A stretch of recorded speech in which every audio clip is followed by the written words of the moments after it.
locked in on the Juliet on Night Market with his 1-2 punch. So, you know, he's got some duels to be working with. So I would favor Slime Colony, but obviously both of these teams are 1-0. Both of these teams have won their round 1 to be in this round 2. And both of these teams are playing to go into a qualification series next. So we'll see how it's going to play out with a 1-2 punch timeless creator start. It's going to be very interesting here to see how it plays out, but I do think that the Julie pick here is going to be quite defining this game. And we got a couple of powerhouses here, right? We got General Twee on the Timeless era. You can find any kind of kills here with that Maelstrom. It's going to be big to close out any parts of that lane. But like you said, yeah, 1-2 punch Juliet. Really good awakening start for that girl right there. We got a couple of good players, too. A couple of notable players in this one. I'm not going to name them. You can already see. As we're going to steal that last barrier here. Social Fox slapping that ball, taking it. Floppers can't even get their hands on it. Spams that Pro League. I mean, we are certainly in the Pro Leagues right now, if I do say so myself. Doom going up 1.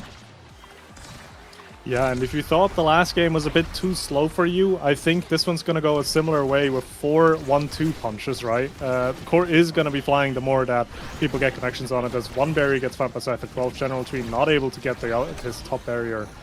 Keep that alive, though, as they're trying to get the second one off of Jack Limestone. Not able to do that now. Do have a flip on SYTHER12. Doesn't want to use it yet, though, as the NATO completely cuts off the clears there. Open goal now for Jack Limestone.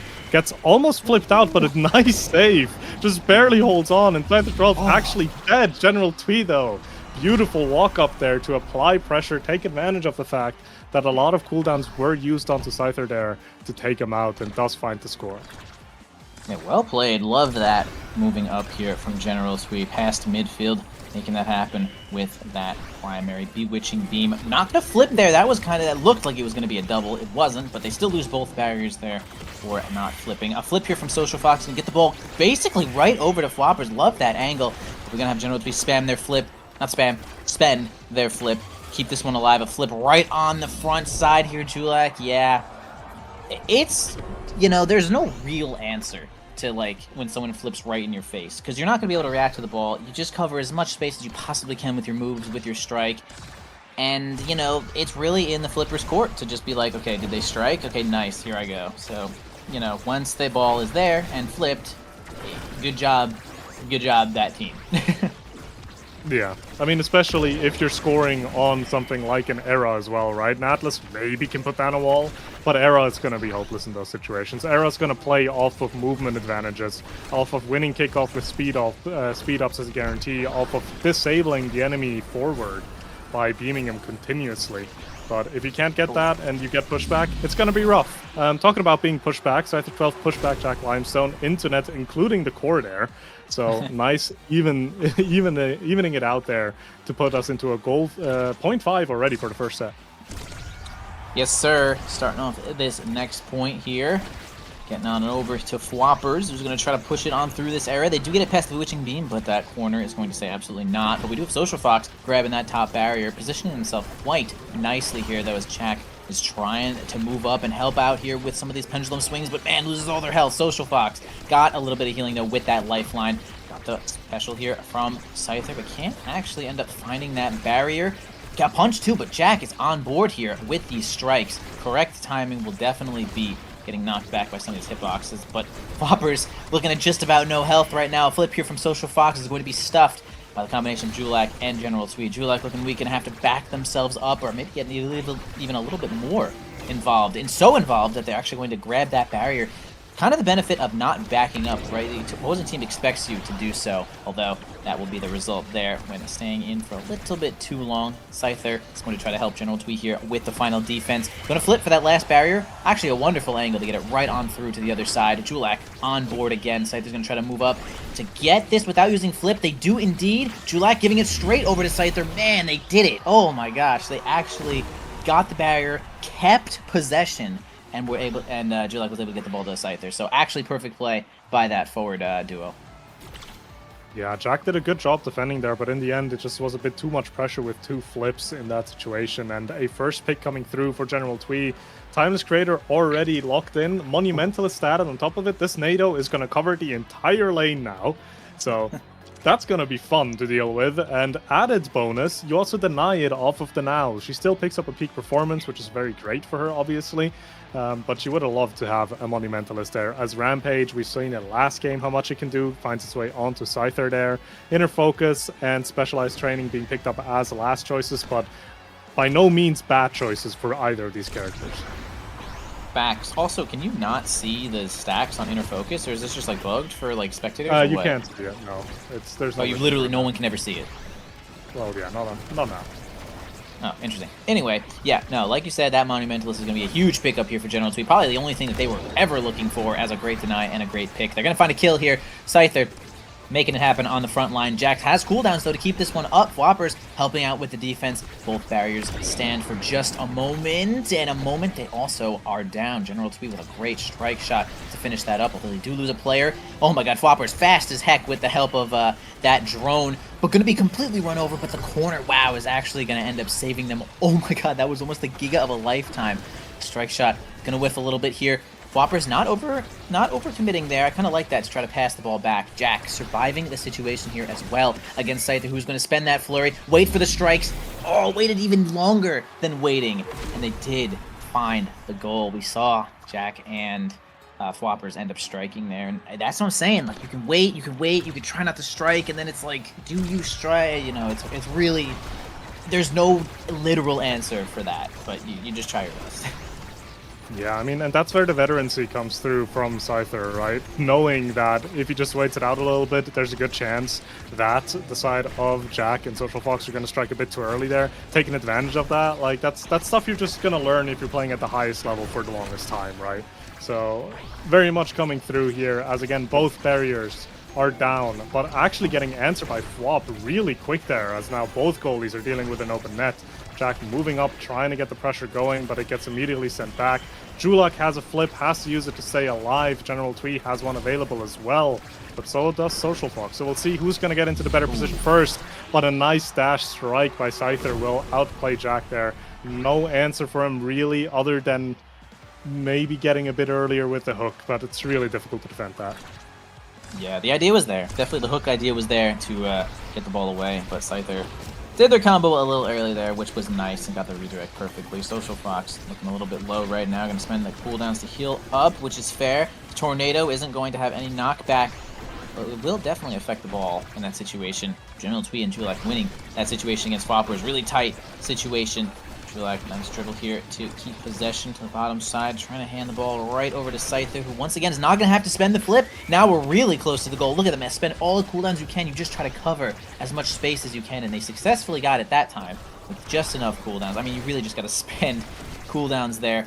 Nice attempt with that self-dribble. Social Fox trying to get the ball really far away from Scyther, but actually ends up sniffing out that strike timing as well, so they don't seem to maintain too much possession, although they have a lot of pressure on the top side, and there it goes. Scyther 1-2 punch, getting that kill.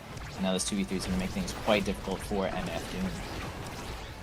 Yeah, most definitely, especially as Flop also doesn't have any evade, so even if they can't find the score right now, they can pivot into potentially finding a KO there, but they don't even have to, because that Aeronado is just so massive, it just takes up so much space. So clean passes in front of the goal as the NATO's clearing a path is going to give the chance for Scyther to just score it, and that's another set in favor of Slime Mold Colony, and a first pick for the Juliet, getting a stacks on stacks, so making it even more difficult to deal with this brawler now, as she's now got power in 1-2 punch, got size in Rampage, and now is getting a lot of speed off of stacks and stacks as well. So might be a bit tough to execute on this, but there's still a good amount of awakenings left that can help you for sure if you're MF Doom here. So we'll see how they're going to opt to take them. The hot shot onto Rasmus is going to be very nice to get the clears out fast, but still, you need to be in a position to connect them properly. And as of right now, the side of Slime Mold Colony is not giving Jack a lot of opportunities to hold on to these barriers. Kind of a rough draft here also if you're Doom. I mean, we had Fwoppers as second pick there, and no size in sight. You know, they probably would have denied it, but maybe 2 size could have shown up there. I think there was still 2 sides left, but either way, it didn't seem like a super great draft here for Red Team. But they're going to have to carry on as this ball is going to continue to make its way down the pitch here into the hands of Scyther. Love that dribble. Can't maintain control here, though. Smashed from that drone. Social Fox aims that one nicely at the barrier. Jack Limestone's going to try to get the ball again away from Scyther. Nice strike. I mean, it's all mix-ups. It's just all mix-ups, and you just try to cover what you can. I can't stress that enough. I can't stress that you can't just win every time. But wow, I think that was a Giga Blast that actually ended up stealing that barrier. Fwapper's looking also quite low. No barriers left here for MF Doom, and Juliet is going in right there. And wow, Juliet actually gets their hands on the ball, and Jack was not ready. Was not ready for that one. Yeah, the hook was a good idea, pulling Julak away from the core, but it just came out ever so slightly late, so Julak still gets a strike on it. They're just going to put Slimo Colony up 1-0 in this third set. They do have a flip on Jack, but so does Twee, and Julak is working on one as well. Flip has to be used defensively here already, but they can't necessarily find what they want. As Fwap also just really struggles to get into this game with, like you said, no size, no nothing really that enables this Kazan. On top of the fact that he's just gonna get continuously arrow beamed as well. So really tough game for the side of MF Doom here.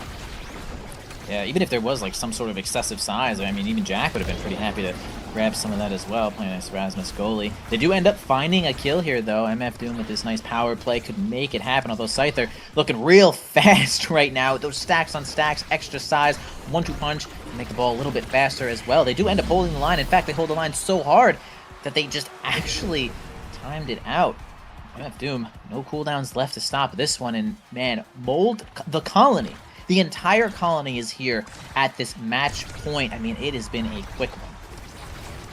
Yeah, most definitely. And it just seems like a struggle for the side of MF Doom to really play into the game plan that Slimo Colony has here. As again, another Aeronado comes through, finds a KO. The attack not slowing down in the slightest. A beautiful Giga by Julak actually reads that clear and just sends it right past Fwap and Social Fox. So really tough matchup for them here in terms of comp and in terms of like how it just played out. So very much not necessarily the game that the side of MF Doom was looking for, but very much the game that Slimo Colony was looking for. Yeah, man, so we see 2 scores here for the side of MF Doom. They're definitely trying their heart out, but man, Slime Mold Colony actually just kind of, man, I'm not going to say the clinic thing. I'm not going to say, I hate the clinic thing. I'm not going to say the clinic thing, but they kind of crushed it, all right? They kind of crushed it in that one. They pretty much had control over every situation. I mean, and honestly, that Awakening draft was pretty rough. I feel like basically no one got what they wanted here for MF Doom. Nothing even remotely helpful. I mean, Jack got like Hot Shot, which could make things happen, but I mean, Julak and Scyther were keeping the ball so close to Jack that the pendulum swings were just not able to be like used effectively in the situations that you'd see like a Rasmus like standing midfield. He's got the Pauldron, he's got the size, and the pendulum swings are pretty close to these barriers, but man, with the pressure that Mold was putting up, that situation just could not happen. And we saw it. We saw that one unravel. So really a great job here from Slime Mold Colony, just playing ball. The kills were actually in the hands of MF Doom, but yeah, ball was played, and it's going to be Mold Colony moving on here with a 2-0. They're going to find their way into a qualifier, which will most likely here be our best of 3. Our first best of 3, we'll see. Well, probably not this team, but we will be moving into our best of 3s anyway. So when we come back, we will perhaps be seeing a best of 3, and chat will be like, oh my god, that guy adapted. And I'll say, bro, you are so right. When we come back in a few minutes here, these teams will be loaded up, and you'll be seeing that. Don't go away.